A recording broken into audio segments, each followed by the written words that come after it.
Tahoe, got out of the vehicle armed with a brown long gun, and robbed the victim of their money and wallet. The suspect then fled in the Tahoe, which again was displaying a stolen license plate that was captured by our license plate reader cameras. Information about the vehicle was entered into a department all-points bulletin system and our real-time intelligence center. The following day, Sunday, August 23rd at approximately 12:54 p.m., another armed robbery occurred, this time in a shopping center located in the 100 block of Kirtner Avenue in San Jose. Again, the suspect approached a victim in a parking lot, demanded everything they had on them. He took a bag and other personal belongings and once again fled the scene in the stolen Tahoe, displaying the stolen license plates. Yesterday, our robbery detectives began following up on hits from our license plate reader and public safety cameras that showed the stolen vehicle in the area of Almaden Avenue and San Jose Avenue and Almaden Road. At approximately 12:31 p.m., robbery detectives located the Tahoe and began observing and surveilling it. The driver eventually returned to the vehicle and traveled to a nearby shopping center, where detectives were able to identify him as Anthony Chavez of Campbell, California. Detectives determined Chavez had a felony warrant for his arrest and an extensive violent criminal history, and matched the description of the armed robbery suspect they had been searching for. At this point, detectives were not simply dealing with a suspect in a stolen vehicle.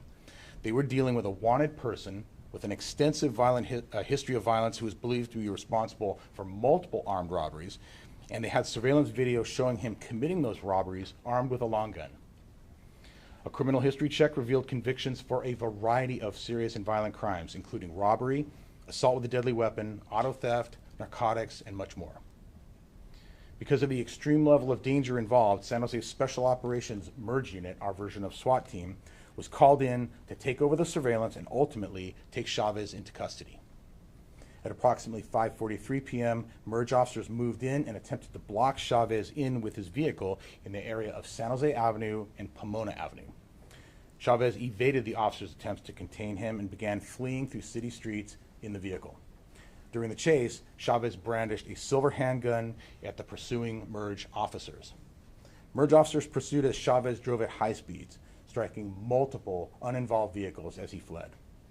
He eventually was able to get far enough ahead that pursuing officers lost sight of him. However, officers in our police helicopter, Air 3, continued following the suspect from above. At approximately 5:48 p.m., Chavez crashed the stolen Tahoe into parked vehicles in the area of Goodyear Street and Lick Avenue. Air 3 then observed Chavez retrieving items from the back seat of the Tahoe. He opened the rear of the vehicle, retrieved additional items, and fled on foot westbound on Goodyear Street into the surrounding neighborhood. In the 400 block of Goodyear Street, Chavez entered the backyard of a residence and then jumped a fence westbound into another yard. At approximately 5:49 p.m., officers in Air 3 observed Chavez approaching the rear door of another residence and then lost sight of him. Based on what they had just observed, officers believed Chavez had entered that home. This created an immediate and extremely dangerous situation. Officers knew an armed, violent suspect who had just committed multiple armed robberies, fled from police, crashed a stolen vehicle, entered an unrelated family's home, and could be taking hostages. Fearing for the lives of the people inside, Merge officers conducted a crisis entry into the residence. When officers entered, they encountered a family who was completely unaware that an armed suspect had come into their home from the rear. Officers immediately began evacuating that family to safety while simultaneously searching the residence for Chavez and determining whether anyone else inside may have been in danger. As Merge officers continued clearing the home, they encountered a room where they thought the suspect could be hiding. Officers deployed a distraction device commonly known as a flashbang. They then began entering what turned out to be a very small bathroom where Chavez was hiding inside. At approximately 5:55 p.m., as officers entered that bathroom, Chavez immediately opened fire. Merge Sergeant Matt Walsh was first through that door and was struck twice by the suspect's gunfire. Sergeant Walsh and another Merge officer returned fire, striking Chavez multiple times. I've watched the body-worn camera of that gunfight in that small bathroom, and what unfolded in that extraordinarily confined space was chilling. But what was equally striking was Sergeant Walsh's composure after being shot. He continued communicating and directing his team. He remained completely aware of what was happening around him and what his officers needed to do. And then, after having just been shot in a gunfight inside that bathroom, Sergeant Walsh walked out of that house under his own power, never losing his composure. Once outside, he calmly told his fellow officers that he needed to be transported to the hospital for treatment of his gunshot wounds. A rare combination of warrior spirit and the intense resolve of someone completely focused on the people around him. Sergeant Walsh was transported by department members to a local hospital for treatment where he continues to be treated, and he's in stable condition. We're all praying for his family and for his recovery. Fire and paramedics responded as MERG officers provided medical aid to Chavez, who was later pronounced deceased at the scene. A silver revolver was recovered from Chavez at the scene. The injured sergeant is Matt Walsh, who is a supervisor of the MERG unit and has 19 years of experience as a San Jose police officer. The second officer involved in the officer-involved shooting has 10.5 years of experience as a San Jose police officer. All officers who initially responded to this call were CIT trained and had their body-worn cameras activated at the time of the incident. I want to talk for the moment about the job of a MERG officer. Every police officer does a dangerous job, but usually by the time MERG is involved, the suspect is armed, has already committed violence, or has demonstrated they are prepared to hurt someone. These officers train extensively to rescue hostages, apprehend armed suspects, enter dangerous buildings, and de-escalate some of the most volatile situations imaginable. They take countless dangerous people into custody without significant force all of the time, and most of the time you never hear about it. Any police officer can have an encounter suddenly turn violent, but most officers spend the majority of their time dealing with people who are not violent. MERG officers, by contrast, are called primarily because violence has already occurred or is highly likely, and it takes an extraordinary person to willingly face that level of danger again and again. Many of these apprehensions include a moment when a MERG officer must deliberately move into the funnel of danger, knowing they are exposed and placing their own body between an armed suspect and everyone else. But that body's not just an officer in tactical gear. It's a father, a husband, a son, and a family member whose loved ones are also carrying the risk of that decision. Everyone who knows Sergeant Walsh would agree that if under fire, he would fight through, stay focused on the mission, and his team would never lose its head.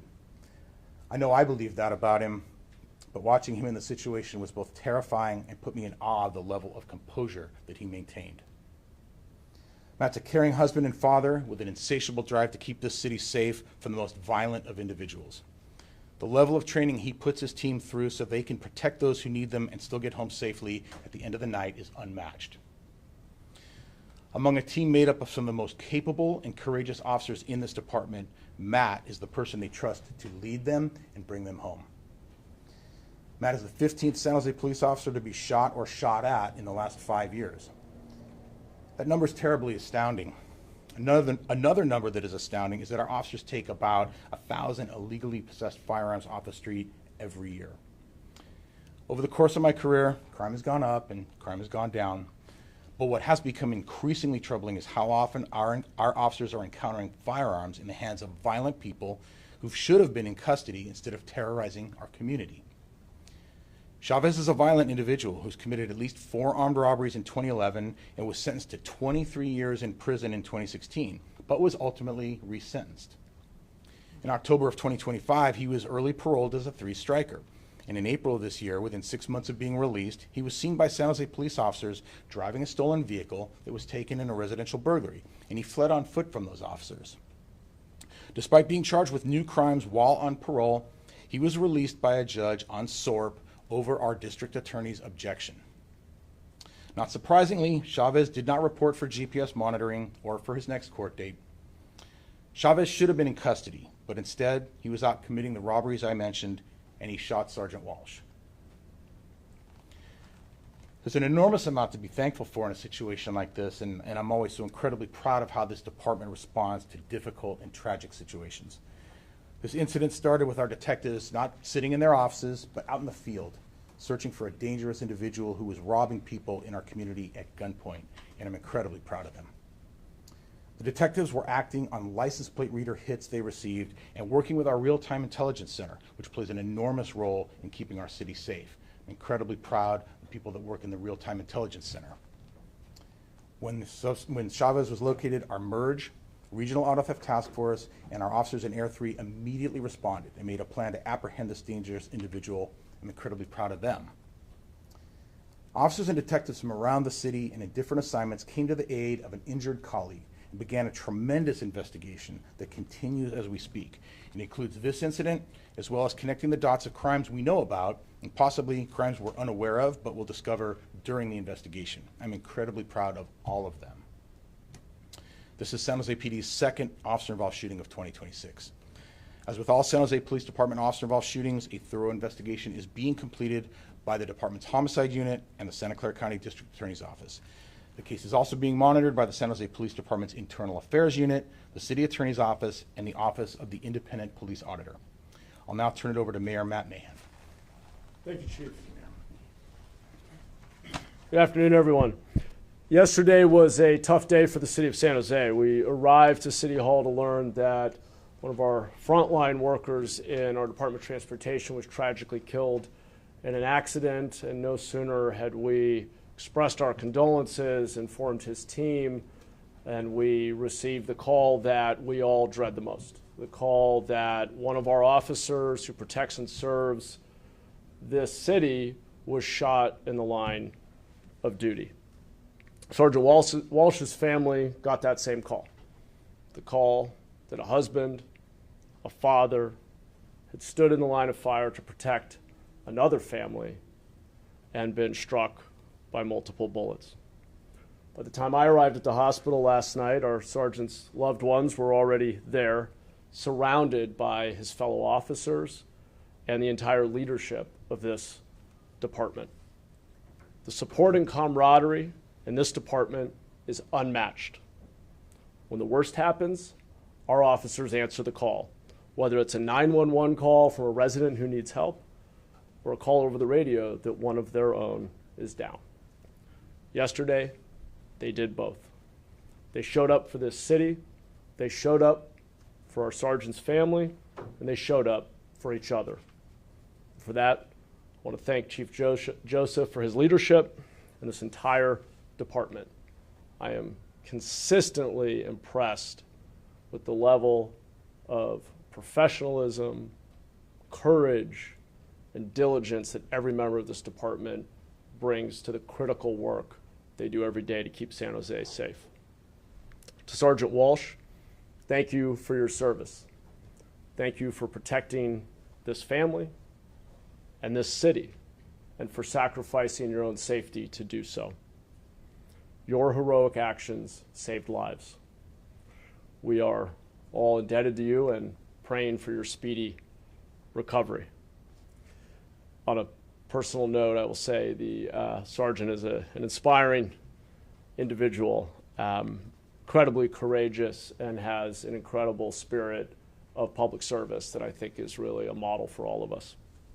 I know if DA Rosen were able to join us today, he would double down on the chief's remarks related to what we see as an unfortunate pattern in our criminal justice system of violent repeat offenders often being released prematurely, often over the objections of the DA, often without accountability for monitoring compliance with the court orders that accompany their releases, which puts our community and our officers in harm's way unnecessarily.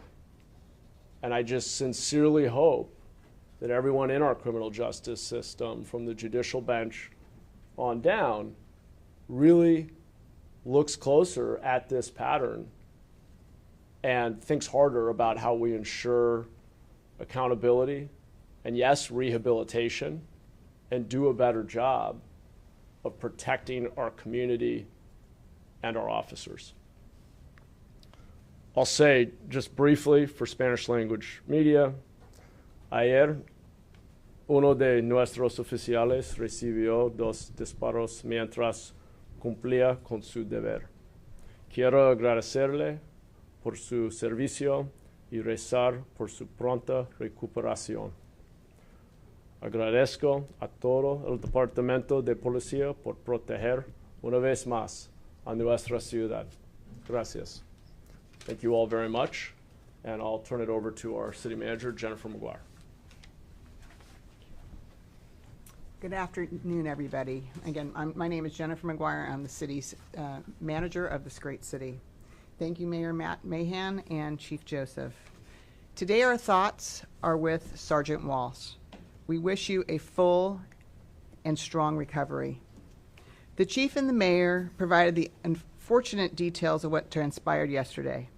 I want to speak and focus on Sergeant Walsh. He is one of our own, and the city takes care of one another. We will support Sergeant Walsh through his recovery, and we stand with his family, loved ones, and colleagues during this difficult time. An officer-involved shooting is a serious and deeply impactful event for the city. The officers who were there, the dispatchers who heard it happen, and all city employees who serve our city feel it. I am grateful for the courage and commitment of the officers who put themselves in harm's way to protect our residents and community. We should never take their sacrifices for granted. To Police Chief Joseph and the entire San Jose Police Department, thank you sincerely for your service and continued bravery. We really deeply appreciate you, and we are a lucky community to have you serve our community. Thank you.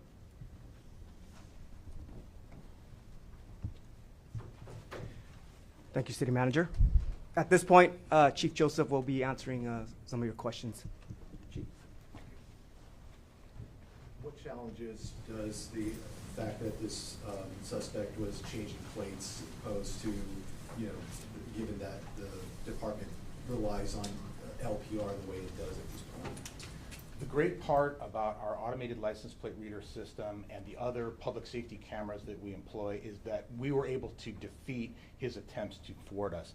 He kept changing plates, but we were able to find the vehicle because of its unique descriptors. And so each time we saw it, even though it had different license plates, we knew we were dealing with the same vehicle. So our technology was better than he was at evading capture. Yes. Can you talk about, you mentioned crisis entry, the idea that they went in even knowing that there was an armed suspect inside versus waiting outside the house? I mean, I think what you're seeing here is the bravery of these officers knowing that they didn't have time to wait. They didn't have time to hope that everything would turn out okay. They didn't have time to do anything but go in there and ensure the safety of the people inside. And honestly, the people inside had not yet encountered that suspect, so they were able to evacuate them to safety and then put their own lives on the line to try to take him into custody. And I'll point out that at many, many times during the day, he had an opportunity to surrender and safely be taken into custody, and choices he made ultimately led to this outcome. Yes, sir. Do we know anything beyond Sergeant Walsh's stable condition? Stable can mean a lot of things, so I just didn't know if you could shed more light on. He suffered from several gunshot wounds, and he is expected to survive those injuries, and serious, of course, but very, very glad that he'll survive. Can you say where he was hit? He was hit in the torso area. Did the rounds hit his tactical vest? How did that factor into his condition or lack of severity, more severe condition? Unfortunately, no. A vest is no guarantee of safety. It covers a portion of your body, not every single part of it, and unfortunately, he was struck in an area that the vest did not cover. You talked about Anthony Chavez and being released early. Can you shed a little bit more light? You said it dates back to 2011. Where along the line was he released early? Can you shed some more light on that? That's a question that I asked myself to our staff because we've been researching this all day. The one thing we do know is this is a person who was sentenced to a much longer term in prison for a series of violent armed robberies, who then was released from prison, committed more felonies, was released without even having to post bail by a judge, and failed to appear to either be fitted with an electronic monitor or meet his first court date. I don't know exactly why he was resentenced. There have been so many changes in the law in the interest of so-called justice reform that it's really hard to know exactly why he was released early. But the result is he's victimizing people in this community and shooting police officers. Do we know when the last time he was in custody, when he was released? I believe he was released from custody last in 2025. I believe that's correct. Yes, being told yes. Those other armed robberies, were any of the victims injured? Any updates on those? You mean from 2011? Leading up to the event. You mean in the last few days? In the last few days. No, sorry. thankfully there were no injuries. He didn't shoot anybody, fortunately, during those armed robberies, but he was armed with a firearm, and that's always a potential. We do have robberies in which people got shot, and look, he obviously has no regard for the safety of people in our community, and evidently not much regard for his own safety. And beyond that, he brings multiple plates. I'm just curious, as you guys are learning more about this, clearly it appears he was prepared. Have you learned anything more? I mean, where some of these stolen plates might be coming from? You know, there's so much to do. You know, we always strive to be transparent and get information out to you as quickly as we can, but we also want to be accurate. So I really don't want to speak on something that's continuing to be investigated. But I assure you, this will be investigated as thoroughly as anything we ever do.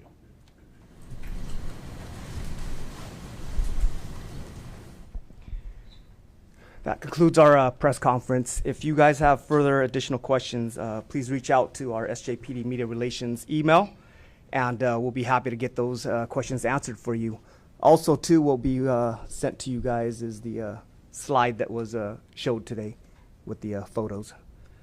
So again, thank you all for your time and for being here. Appreciate it very much. Have a good day.